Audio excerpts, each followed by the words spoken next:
நமக்கு பின்னாடி பேசுறதை பத்திலாம் நம்ம கவலைப்படவே கூடாதுங்க. அவங்கள விட நம்ம 2 அடி முன்னாடி இருக்கோன்றதை நினைச்சு பெரும் போட்டுக்கிட்டு போயிட்டே இருக்க வேண்டியதுதான் என்னுடைய பிகினிங் ஸ்டேஜ்.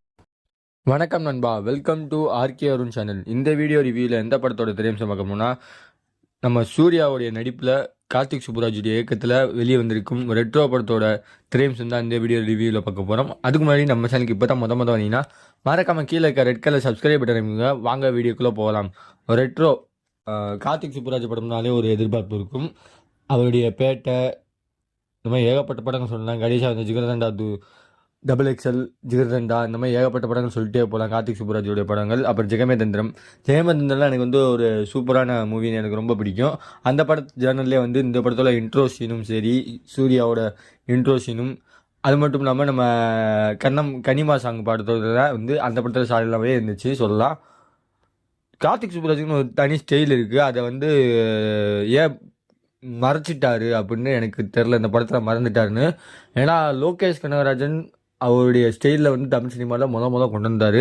இந்த தளபதி விஜய்க்கு ஒரு டைட்டில் கார்டு, அதை தான் இப்போ தமிழ் சினிமாவில் எல்லா நடிகர்களுக்கும் வந்து கொண்டு வராங்க. எஸ்பெஷலி அஜித் குமார் கூட, நண்பர் அஜித் குமார் கூட அந்த டைட்டில் கார்டு தான்.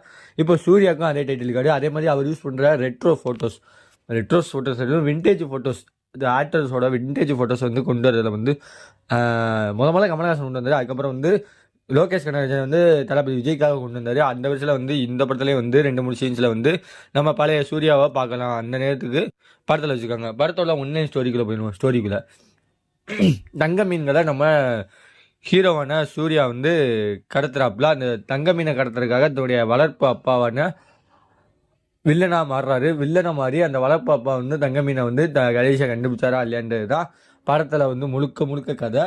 விடாமுயற்சியில் எப்படி பொண்டாட்டியை காணணும்னு அஜித் தேடுவாரோ, இந்த படத்தில் வில்ல வந்து தங்க மீனை காணும்னு சொல்லி நம்ம சூர்யாவை வந்து போர்ட்ரேட் பண்ணி ஃபுல் அண்ட் ஃபுல்லு தேடிக்கிட்டே இருப்பாங்க. இதுக்கு இடையில வந்து பூஜா ஹெட்டோட ஒரு காதல், அந்த காதல் வந்து எப்படி வந்துச்சுன்னு யாருமே கேட்டுக்கூடாதுங்க. ஏன்னா படத்தில் வந்து அவங்க அப்பாக்காக வந்து கொல்லி வைக்கிறதுக்காக பூஜா ஹெட் ஆசை பண்ணுவாங்க. அந்த ஆசையை நிறைவேற்றினால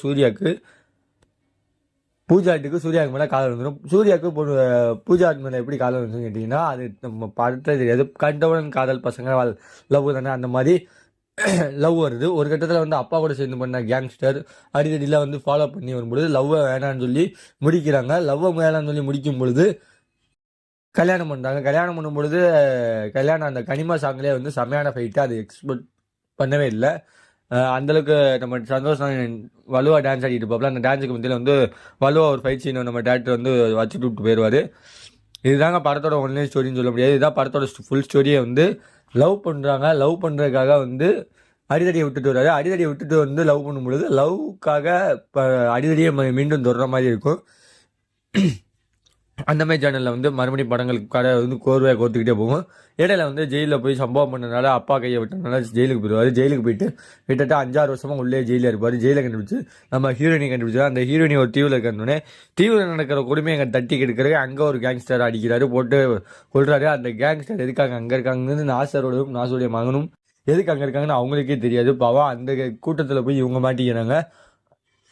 கூட்டத்தில் போய் அங்கே மாட்டிக்கிட்டதுக்கப்புறம் அங்கே இருக்க மக்கள்லாம் சிரிக்கவே மாட்டாங்க. அதனால சூர்யாவுக்கும் சிரிப்பு வராதுன்றது படத்தில் ஸ்டார்டிங்லேருந்தே சொல்லியிருப்பாங்க. அது என்ன ரீசன்னு படத்தோட கிளைமேக்ஸில் நீங்கள் பார்த்தா தெரியும். கடைசியை வச்சாம்பாரு, அந்த மொத்த கூட்டமும் ஒரு ராக்கெட் லான்ச்சர் வச்சுருப்பாங்க தங்க மீன்கள்.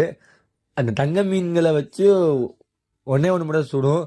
அந்த ஒன்று மட்டும் தாங்க அப்படின்னு நம்ம கார்த்திக் சுப்புராஜ் சொல்கிற கருத்து இந்த படத்தில் மெசேஜ் என்னென்னு பார்த்தீங்கன்னா, எவ்வளோ பெரிய பிரச்சனையாக இருந்தாலும் சிரிச்சுக்கிட்டே இருந்தா, அதாவது எவ்வளோ பெரிய எதையும் இருந்தாலும் நீ சிரிச்சுக்கிட்டே இருந்தா அவன் கூட உன்னை பார்த்து பயப்படுவான், நடுங்குவான் அப்படின்றத படத்தில் அந்த சீனில் கிளைமேக்ஸில் வச்சாமல் இருக்க கார்த்திக் சுப்புராஜ். அதனால தான் படம்.